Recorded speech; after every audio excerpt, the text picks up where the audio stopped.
video that will hopefully help make the transition to distance learning a smooth one. So if you're at home and you're not using your Chromebook, if you are using, say you have a desktop PC at home, or you have a laptop or a parent's device or something like that, you can certainly use those devices. That's no problem. But I want to give you one very helpful tip here.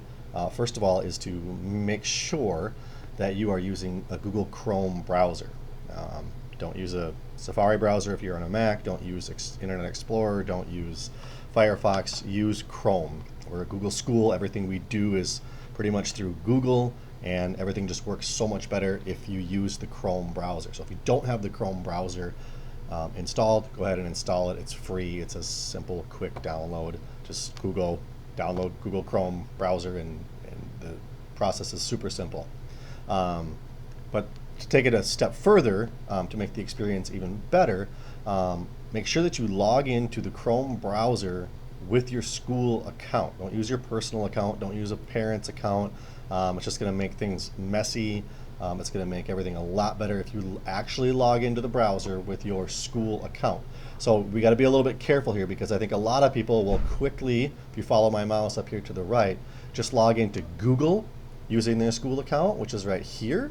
But we don't want to log in there. We want to actually go up to your profile in the browser window and log in here.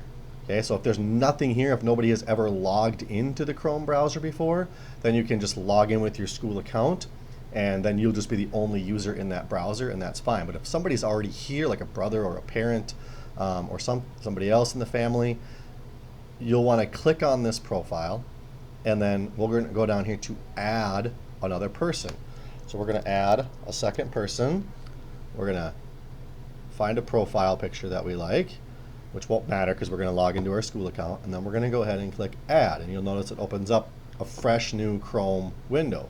Well, we're not logged into our school account yet. So down here, already a Chrome user? Yep, we sure are. So we're going to just log into Chrome, and you're going to use your school account. I'll log in with the test account here to show you what everything looks like, and put in my password. And then there's a couple of important things that will pop up here. Do we want to link our data? Of course we do. So this is what will bring all of our extensions over. It'll bring all of our bookmarks over, our history, things like that. So it'll be literally just like you open up your Chromebook, and everything will be ready to go. So it won't be a messy experience. So we're going to link data, and yes, we are going to turn on sync, so that everything will be, any changes you make here will also sync back to your other account. So you can see in this test account, I only have the one little bookmark up here, but my history is there, everything is there. I'm logged in also now into Google, so Google Classroom, any of that stuff would be in there. I don't have to re-log in.